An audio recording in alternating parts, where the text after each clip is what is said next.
When a father chose death and a daughter found life. It was a cold and terrifying night in October 1917. In the Atlantic Ocean, a passenger ship carrying immigrants from Italy to New York was suddenly caught in a violent storm. Among the passengers was a 28-year-old carpenter, Antonio Russo, traveling with his 5-year-old daughter, Maria.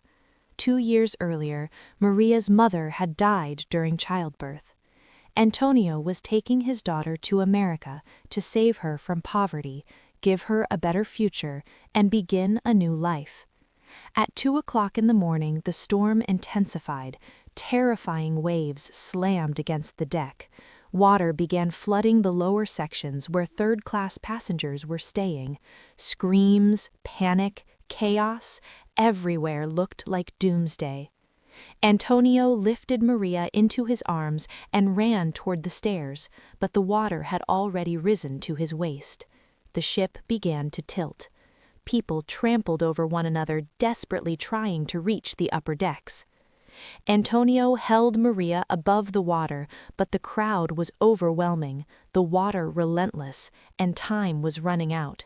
He realized they would never reach the lifeboats. The ship was sinking. Only minutes remained. Suddenly, Antonio noticed a broken cabin porthole that had shattered during the storm.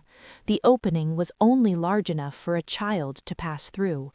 Holding Maria tightly, wiping her tears, he then pushed his tiny child through the broken porthole into the freezing ocean. Maria screamed.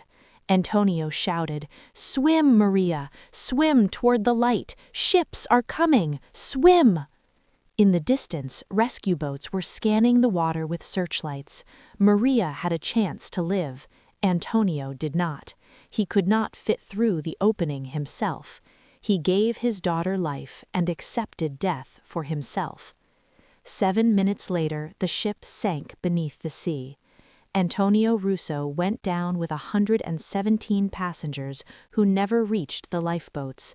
His body was never found. 45 minutes later, a rescue boat pulled Maria from the water. She was suffering from severe hypothermia and was semi-conscious, but she was alive. Wrapped in blankets, she was transferred to a hospital ship. Maria was alone. A 5-year-old orphan, a foreign country, an unfamiliar language, and a wound in her heart that never truly healed. She remembered her father's last words, "Swim toward the light." Maria was placed in an orphanage in New York. For years, she believed her father might still be alive and would come to take her back. But he never came, because he was sleeping in the depths of the Atlantic Ocean. Maria passed away in 2004 at the age of 92. She lived 87 years with the memory of the night her father pushed her into the sea so she could live. In 1995, at the age of 83, a journalist interviewed her. Through tears, Maria said, "I was 5 years old. The ship was sinking. My father threw me into the ocean. I was terrified. I thought he was killing me. I didn't know he was saving me. I fell into the water, sank, then came back up and screamed. I looked toward the ship. I saw my father's face in the porthole. He was telling me, 'Swim, Maria, swim toward the light.' I kept swimming. I didn't want to swim. I wanted to go back to my father, but I swam because he told me to. For 25 years, I believed my father had abandoned me.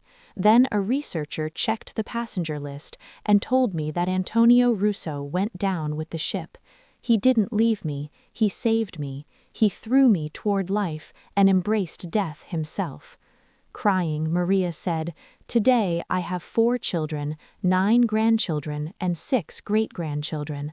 31 lives exist only because my father threw me through a porthole into the sea in 1917. He died so that I could live.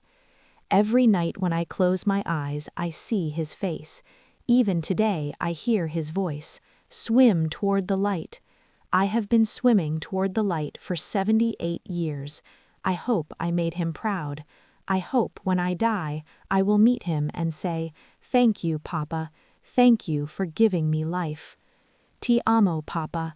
I have always loved you. This story is not just about a tragedy,